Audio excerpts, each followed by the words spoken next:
सिने जगत की वो एक्ट्रेस जो बचपन से नेताजी सुभाष चंद्र बोस की फैन थी और फौज में शामिल हो देश की सेवा का सपना संजोया था, लेकिन उनकी किस्मत में तो कुछ और ही लिखा था। एक्टर डायरेक्टर पिता के कारण मात्र 7 साल की उम्र में उन्हें एक फिल्म के लिए शूटिंग करनी पड़ी और फिर हालात ऐसे बन गए कि फिल्मों में काम करना मजबूरी बन गई। हम बात कर रहे हैं शानदार और दिग्गज एक्ट्रेस नंदा कर्नाटकी की, जिन्होंने परिवार की खातिर अपने बचपन के सपने को किसी कोने में दफन कर दिया।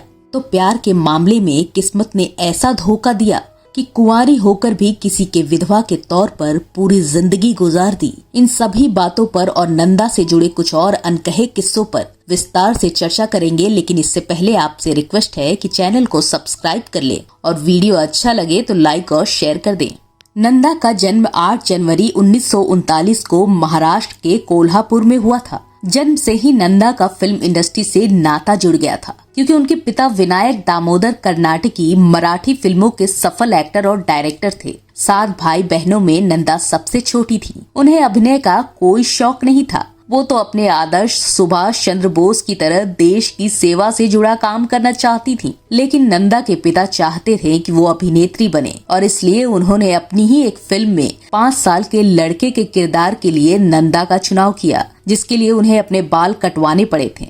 फिल्मों में अपनी एंट्री को लेकर नंदा ने एक इंटरव्यू में बताया था कि जब वो पढ़ाई में व्यस्त थी तब उनकी माँ ने उनके पास आकर कहा, तुम्हें अपने बाल कटवाने होंगे क्योंकि तुम्हारे पापा चाहते हैं कि तुम उनकी फिल्म में लड़के का किरदार निभाओ। माँ की इस बात को सुनकर नंदा को काफी गुस्सा आया। पहले तो उन्होंने सीधा मना कर दिया, लेकिन माँ के समझाने पर वो तैयार हो गई और शूटिंग शुरू हो गई। पर फिल्म के निर्माण के दौरान ही साल 1947 में मास्टर विनायक का निधन हो गया। ये फिल्म थी मंदिर, जिसके रिलीज होने से पहले ही नंदा के सिर से पिता का साया उठ गया। धीरे धीरे परिवार की आर्थिक स्थिति खराब हो गई। उन्हें अपना बंगला और गाड़ी बेचना पड़ा, लेकिन इसी बीच पिता के निर्देशन में बनी नंदा की पहली फिल्म मंदिर साल 1948 में रिलीज हो गई, जिसमें उन्होंने लड़के का रोल अदा किया था। फिल्म में नंदा के किरदार को खूब पसंद किया गया और तब परिवार की आर्थिक स्थिति को देखते हुए नंदा ने न चाहते हुए भी फिल्मों में काम करने का फैसला लिया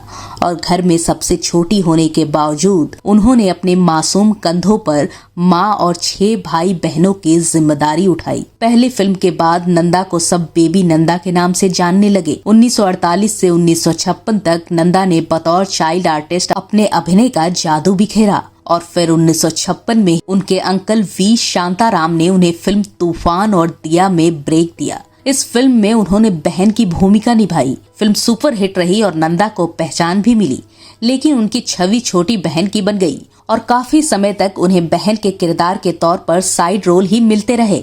1959 में नंदा ने फिल्म छोटी बहन में बलराज साहनी की अंधी बहन का किरदार निभाया और दर्शकों की इतनी चहेती बन गई कि उस दौरान लोगों ने उन्हें सैकड़ों राखियां भेजी थी, लेकिन जल्द ही उन्होंने इस छवि को तोड़ दिया और इसी साल राजेंद्र कुमार के साथ आई उनकी फिल्म धूल का फूल सुपरहिट रही।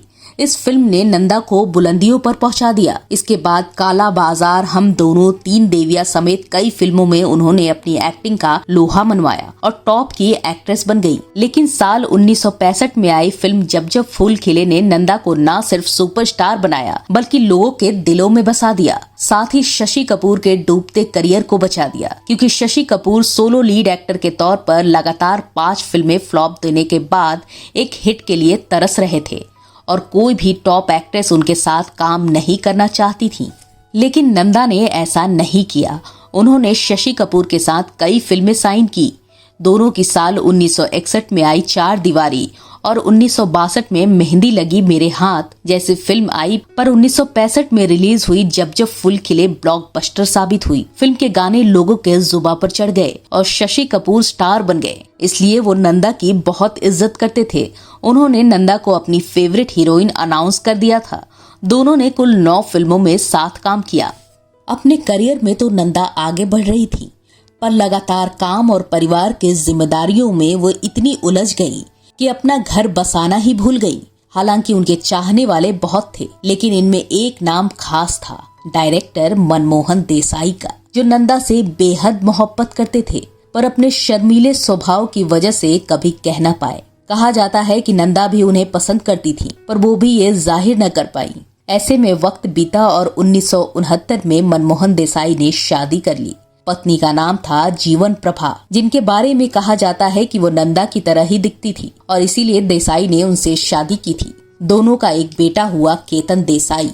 उधर नंदा अपने काम में लगी रही और कई हिट फिल्में दी। वो उन अदाकाराओं में से थी जो अपनी फिल्म में डायरेक्टर्स को हीरो का नाम सजेस्ट करती थी। बताया जाता है कि 1970 में आई फिल्म द ट्रेन में राजेश खन्ना को मेन लीड में लेने का सुझाव नंदा ने ही दिया था। इससे पहले वो खन्ना के साथ इत्तेफाक मूवी में काम कर चुकी थी। फिर 1972 में इस जोड़ी की एक और फिल्म जोरू का गुलाम आई और ये भी हिट साबित हुई, लेकिन इसी साल से उनके करियर के ढलान की शुरुआत हो गई। 1972 में आई शोर फिल्म में छोटा सा रोल निभाने के बाद नंदा ने असलियत, नया नशा समेत कुछ और फिल्मों में काम किया, पर सभी फ्लॉप रहीं। बढ़ती उम्र और लगातार फिल्मों की असफलता को देखते हुए नंदा ने फिल्म इंडस्ट्री से किनारा कर लिया। लेकिन साल 1981 में नंदा ने आहिस्ता आहिस्ता से बतौर चरित्र अभिनेत्री फिल्म इंडस्ट्री में दोबारा वापसी की। इस फिल्म के बाद उन्होंने राज कपूर की फिल्म प्रेम रोग और मजदूर में भी अभिनय किया। खास बात ये है कि इन तीनों फिल्मों में नंदा ने एक्ट्रेस पद्मिनी कोल्हापुरे की मां का किरदार निभाया था। हालांकि मजदूर फिल्म के बाद उन्होंने फिल्मों से रिटायरमेंट ले लिया, लेकिन फिल्मों से रिटायरमेंट के बाद उनकी लाइफ में प्यार की एंट्री हुई। वो कोई और नहीं बल्कि डायरेक्टर मनमोहन देसाई ही थे, जो सालों पहले नंदा से अपने दिल की बात कह नहीं पाए और शादी कर ली। लेकिन शादी के 10 साल बाद 1979 में उनकी पत्नी जीवन प्रभा का निधन हो गया और मनमोहन देसाई अकेले हो गए, पर वो अपने बेटे और फिल्मों के काम में बिजी रहने लगे। वहीं नंदा ने भी अब तक शादी नहीं की थी। उनके भाइयों ने कई रिश्ते भी लाए, पर नंदा ने मना कर दिया। वक्त बीतता गया और मनमोहन देसाई के बेटे केतन देसाई इतने बड़े हो गए कि अपने पिता का अकेलापन भांप लिया और उन्होंने पिता को उनके अधूरे प्यार यानी कि नंदा से मिलवाने की ठान ली। इस किस्से के बारे में नंदा के भाई जय प्रकाश विनायक ने एक इंटरव्यू में बताया था कि केतन ने इस काम के लिए नंदा की बेस्ट फ्रेंड और एक्ट्रेस वहीदा रहमान की मदद ली। इसके लिए वहीदा रहमान ने एक छोटी सी डिनर पार्टी रखी। डिनर के बाद वहीदा रहमान और केतन ने नंदा और मनमोहन देसाई को अकेले छोड़ दिया, जिसके बाद मनमोहन देसाई ने नंदा से अपनी दिल की बात कही और शादी का प्रस्ताव रख दिया। इस पर नंदा ने जवाब दिया कि पहले उन्हें अपने परिवार से बात करनी होगी। उस रात जब नंदा घर लौटी तो सबसे पहले ये खबर अपने भाई जय प्रकाश विनायक को बताई और विनायक ने नंदा से कहा कि हाँ बोल दो, हम तुम्हारा घर बसा देखना चाहते हैं। भाई के अप्रूवल के बाद नंदा ने वहीदा रहमान को फोन किया और रिश्ते के लिए हामी भर दी और इस तरह 1992 में 53 साल की उम्र में नंदा ने मनमोहन देसाई से सगाई कर ली। दोनों बेहद खुश थे,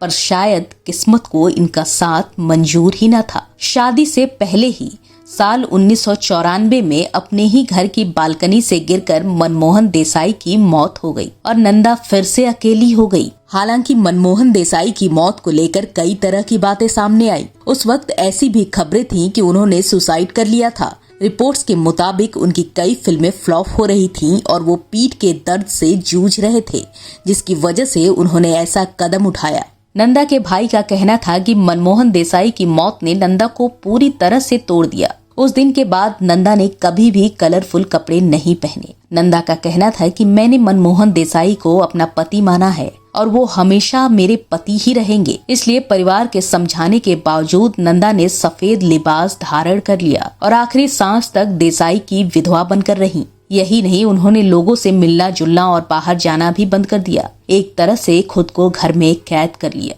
उनके भाई ने बताया था कि नंदा को ट्रैवलिंग, थिएटर में मूवी देखना और डायमंड बहुत पसंद था। लेकिन देसाई की मौत के बाद न सिर्फ उन्होंने सफेद साड़ी पहन ली, बल्कि अपनी जिंदगी भी बेरंग कर ली। नंदा का कहना था कि अब क्या रखा है इन सब में। आखिरी बार 2010 में नंदा एक मराठी नटरंग की स्क्रीनिंग में अपनी बेस्ट फ्रेंड वहीदा रहमान के साथ नजर आईं। इसके 4 साल बाद 25 मार्च 2014 में हार्ट अटैक की वजह से उनका निधन हो गया और इस तरह 75 साल की उम्र में उन्होंने इस दुनिया को अलविदा कह दिया। इस वीडियो में फिलहाल इतना ही। ऐसे और दिलचस्प किस्सों के लिए हमारे चैनल बॉलीवुड के किस्से को सब्सक्राइब करें। इस वीडियो को लाइक और शेयर करना ना भूलें। साथ ही कोई सुझाव हो तो कमेंट सेक्शन में जरूर बताएं। शुक्रिया।